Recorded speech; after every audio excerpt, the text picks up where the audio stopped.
प्रसिद्ध अम्बेडकरवादी लेखक, समीक्षक, चिंतक, प्रभावी वक्ता तथा समता सैनिक दल के पूर्व केंद्रीय संगठक एडवोकेट विमल सूर्य चिमनकर अब नहीं रहे।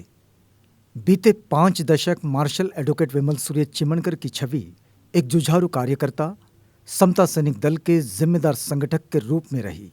अम्बेडकरवादी आंदोलन में मार्शल एडवोकेट विमल सूर्य चिमनकर कई भूमिकाओं में नजर आए। मैं एक मैसेज ये देना चाहता हूँ आपको कि प्रकाश आंबेडकर, रामदास को छोड़ दीजिए, वैसे भी वो किसी काम का था नहीं और वैसे भी वो किसी काम का है नहीं। प्रकाश आंबेडकर गवई का लड़का, इधर एक विजय मानकर है, बड़ा अभ्यासु है और संविधान पर बड़ा अच्छा अभ्यास है। एक संगठन भी खड़ा कर रहा है वो, यानी प्रकाश आंबेडकर, राजेंद्र गवई, विजय मानकर और दूसरे जो बारीक सारे नेता, ये सब ने मिलकर एक लड़ाई आंबेडकरी आंदोलन की शुरू करें ऐसा सोचकर एक हम कदम उठाया। तो मुझे लगता है कि आंबेडकरवाद अपनी पूरी ताकत से इस दुनिया को जीत लेगा। इतिहास संशोधन एडवोकेट विमल सूर्य चिमनकर साहब का पसंदीदा विषय रहा है। इतिहास में उनकी गहरी रुचि थी। समता सैनिक दल का ये जो लड़ाई है, वो लड़ाई मात्र अत्याचारों का नहीं है। 1990 को हमने दीपवल नाम का एक पेपर शुरू किया था। उस दीपवल के पेपर में पहला ये था आर्टिकल, तो भारताच्या आंतरराष्ट्रीय निधीचा चिमुकला बडी तिबेट, पंचशील करार 1954 को हुआ। उस 1954 को पंचशील करार होते वक्त ये सारे के सारा जो मिला था हमको तिब्बत में भारत के लिए अंग्रेजों के वक्त में, वो सारा का सारा नेहरू ने चीन को दे दिया। पंचशील करार आप लोगों को मालूम नहीं होगा। पंचशील करार एक ऐसा दर्द है जो तिब्बतियों के दिल में आज तक है। 1959 को दलाई लामा भारत आए, भारत में रहने के लिए जगह मिली, लेकिन जब हमने 1-2 आर्टिकल लिखे ना, तो भारत का जो प्रदेश मंत्री है उसके पीएनए तिब्बत सरकार समझी जाती है। तिब्बत सरकार के जो प्राइम मिनिस्टर थे रिनपोचे उस वक्त, उनको कहा कि इसके बाद में आपने कोई भी ये पेपर को कोई भी साक्षात्कार देते वक्त पहले परमिशन लीजिए और फिर बोलिए। तो हमने फिर 1990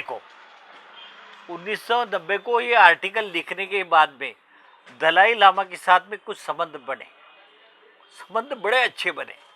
फिर प्राइम मिनिस्टर जो है तिब्बत के, उन्होंने कहा भी था कि समता सैनिक दल अगर इस पर कोई किताब लिखता है तो किताब हम छपाते हैं।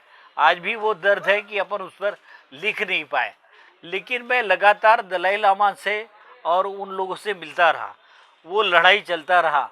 और दोस्तों, भारत का तिब्बत को बलि देने का सिलसिला भी चलता रहा, लेकिन बाबा साहब ने कहा था कि तुम बड़ी गलती कर रहे हो।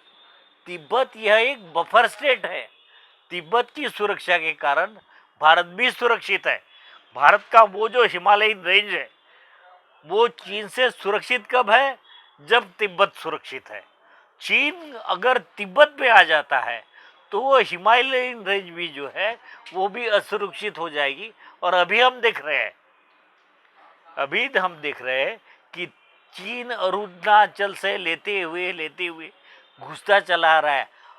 बाबा साहेब डॉक्टर अम्बेडकर द्वारा रचित बुद्ध एंड इस धम्मा, इस ग्रंथ के विषय में एडवोकेट विमल सूर्य चिमनकर बिल्कुल स्पष्ट थे। बुद्ध एंड इस धम्मा जब बाबा साहब ने लिखा तो उसकी 50 कॉपियाँ सारे देश में भेजी थी। हर एक बड़े बड़े स्कूल्स जो है बौद्धों के, वो स्कूल्स को भेजी थी। उस स्कूल का जवाब ना की तरह आया था। कहा गया था कि ये किताब जो है वो बुद्ध का किताब नहीं है, ये किताब जो है बाबा साहब का किताब है, ये भीमयान है। लेकिन काठमांडू में 20 नवंबर 1956 को जब बाबा साहब ने बुद्ध की कार्ल मार्क्स यह भाषण दिया तो दुनिया का बौद्ध जो है बाबा साहब का मुरीद बन गया। यानी बाबा साहब ने इस दुनिया के सामने के संकटों को उस भाषण में जिस तरह से रखा है वो सारा का सारा ये रख दिया है। मित्रों, बुद्ध एंड इस धम्मा को अगर ये देश अगर सारे दुनिया का बुद्ध मान लेता है और बुद्ध एंड इस धम्मा को सामने लेकर काम करता है तो सारी दुनिया में मानवता की बड़ी जीत हो सकती है। अम्बेडकरवादी आंदोलन में एक योद्धा की तरह लड़ने वाले मार्शल एडवोकेट विमल सूर्य चिमनकर ने अम्बेडकरवादी आंदोलन के हर दौर को बड़ी गंभीरता से अनुभव। हमारी लीडरशिप जो है वो आंदोलन नहीं करती, आंदोलन का श्रेय लेती है, लेकिन ये लड़ाई ऐसी चलती चली आई और फिर हमको ऐसा लगा कि जो समता सैनिक दल 1985 को जिस समता सैनिक दल को मुझे निकाल दिया गया था वो समता सैनिक दल फिर 1995 को हम लोगों ने यानी मैं संघरक्षित सुखदेव, सुनील लामसोगे जिनको सुनील सारीपुत्र कहते हैं, वो कीर्तन पिंपलापुरे और सारे साथियों ने मिलकर फिर समता सैनिक दल की नींव रखी और फिर समता सैनिक दल शुरू हुआ। फिर एक लड़ाई शुरू हुई। कास्ट एट्रोसिटीज का फैक्ट फाइंडिंग मार्शल एडवोकेट विमल सूर्य चिमनकर की कार्यशैली का अभिन्न अंग था। रिडल्स के दंगों का लिखा जोखा महाराष्ट्र शासन के सामने मैंने रिडल्स इन किताब लिखा, रिडल्स इन हिंदुइज्म शोधानी बोध, ऐसा एक किताब लिखा जिस किताब में मैंने रिडल्स के संदर्भ में लेकर जितने महाराष्ट्र में दंगे हुए वो सारे दंगों का रिपोर्ट लिखा है।